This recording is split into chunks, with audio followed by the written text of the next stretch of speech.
এই মসজিদটা আমার জীবনের খুবই স্মৃতিজড়িত একটি মসজিদ। এই মসজিদেই হচ্ছে আমার বিবাহ সম্পন্ন হয়েছিল আলহামদুলিল্লাহ। ঈদের প্রায় এক সপ্তাহ পর যাচ্ছি চট্টগ্রাম আমার ওয়াইফের বাবার বাড়ি, মানে আমার শ্বশুর বাড়িতে। আমাদের ট্রেন ছিল সকাল 7টা বাজে, যার জন্য আমরা প্রায় 6টার আগে বের হয়ে গিয়েছিলাম এবং সময় মতোই আমরা স্টেশনে পৌঁছে গেছিলাম আলহামদুলিল্লাহ। এবং ভাবছিলাম যে ঈদের মধ্যে কত ভিড় ছিল, কত জ্যাম ছিল, কিন্তু এক সপ্তাহ পেরোতে না পেরোতে কত সুন্দর একদম খালি স্টেশন আমরা পেয়ে গেছি আলহামদুলিল্লাহ।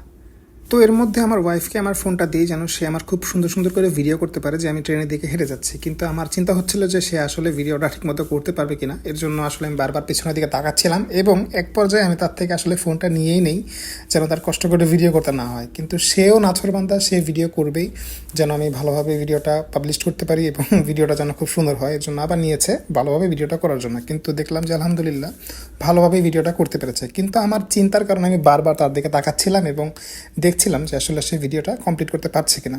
তো ট্রেনের দিকে হেঁটে যাচ্ছিলাম যে ট্রেনটা আসলে ঠিক মতো ঠিক জায়গায় আছে কিনা সেটা দেখার জন্য। তো আলহামদুলিল্লাহ ট্রেন আমি দেখে ফেলেছি, কিন্তু বগিটা আসলে খুঁজতেছিলাম যে কোন বগিটা আমাদের। তো এর মধ্যে ট্রেনের একজন কর্তৃপক্ষের সাথে দেখা হয়ে যায়, তো তাকে জিজ্ঞেস করি যে আমাদের বগিটা কোথায়, কিন্তু সে বলল যে এই বগিটাই নাকি আমাদের। তো উঠে গেলাম আল্লাহ নাম নিয়ে সুন্দরভাবে।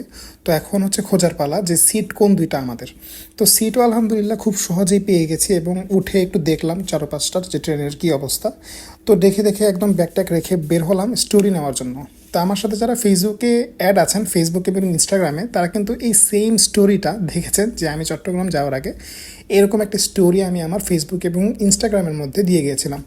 তো ট্রেন ছাড়ার কিছুক্ষণ আগেই হচ্ছে সিটের মধ্যে উঠে বসলাম এবং দেখলাম যে না ভালোই সিটের যেই কমফোর্টেবল আছে, খুবই কমফোর্টেবল, খুব সুন্দরভাবে বসা যায়।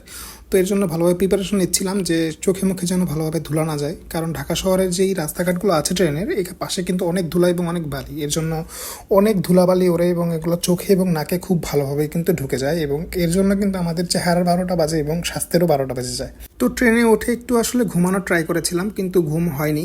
হঠাৎ করে দেখলাম যে এত সুন্দর মনোরম দৃশ্য। তো মনোরম দৃশ্য দেখে সাথে সাথে ফোনটা হাতে নিলাম এবং ভিডিও ধারণ করা শুরু করলাম এত সুন্দর মনোরম দৃশ্যের। আসলে জায়গাটা কোথায় আমি এক্স্যাক্টলি বলতে পারছি না, কিন্তু আমার কাছে মনে হয়েছে যে আমি এর আগে যে চট্টগ্রাম গিয়েছি তখন আমি এত সুন্দর দৃশ্য দেখিনি। হয়তো আমি ব্যস্ত ছিলাম অথবা ঘুমিয়েছিলাম, এর জন্য আমার দেখা হয়নি, কিন্তু এই প্রথমে এত সুন্দর মনোরম দৃশ্য আমি দেখেছি। এবং চট্টগ্রামও পৌঁছে গিয়েছি, এর মধ্যে আর ভিডিও টিডিও করা হয় নাই, একদম সিএনজিতে উঠে হচ্ছে ভিডিওটা অন করেছি এবং এই হচ্ছে অবস্থা। একদম ধুলাবালি মেখে চেহারার 12টা বেজে গেছে। এখন হচ্ছে বাসায় যাব, বাসায় গিয়ে তাড়াতাড়ি করে গোসল টোসল করে একদম ফ্রেশ হয়ে একটা ঘুম দিব। তো স্টেশন থেকে আমার শ্বশুরবাড়ির ভালো একটা দূরত্ব রয়েছে, প্রায় 20-25 মিনিট সময় লাগে সিএনজিতে যেতে। তো এরপর আর কোনো ভিডিও করা হয়নি, একদম ভাবলাম যখন মাগরিবের নামাজ পড়তে যাচ্ছিলাম তখনই হচ্ছে একটু ভিডিও করে নিয়েছি এবং মসজিদটা আসলেই খুব সুন্দর। তো এর পরের দিন সকালে প্রাকৃতিক দৃশ্য দেখতে দেখতে নাস্তা খাচ্ছিলাম সকালের, এবং শুক্রবার হওয়াতে জুমার নামাজ পড়তে যাচ্ছিলাম সকাল প্রায় 11টার সময়। তো বাজারের এই রাস্তাটা ধরেই হচ্ছে মসজিদে যাচ্ছিলাম, যেহেতু জুমার দিন মসজিদে হেঁটে যাওয়াটা সুন্নাত এবং এই মসজিদটা আমার জীবনের খুবই স্মৃতিজড়িত একটি মসজিদ। এই মসজিদেই হচ্ছে আমার বিবাহ সম্পন্ন হয়েছিল আলহামদুলিল্লাহ। তো এর মধ্যে হচ্ছে চট্টগ্রাম মাত্র একদিন ছিলাম এবং এখন আবার ঢাকার উদ্দেশ্যে ব্যাক করছি, যার জন্য আমার ওয়াইফের বড় ভাই এবং তার দুলা ভাই আমাকে আবার বাস স্টেশনে নিয়ে এসেছে এবং বাসে উঠে পড়েছি আলহামদুলিল্লাহ খুব সুন্দরভাবে।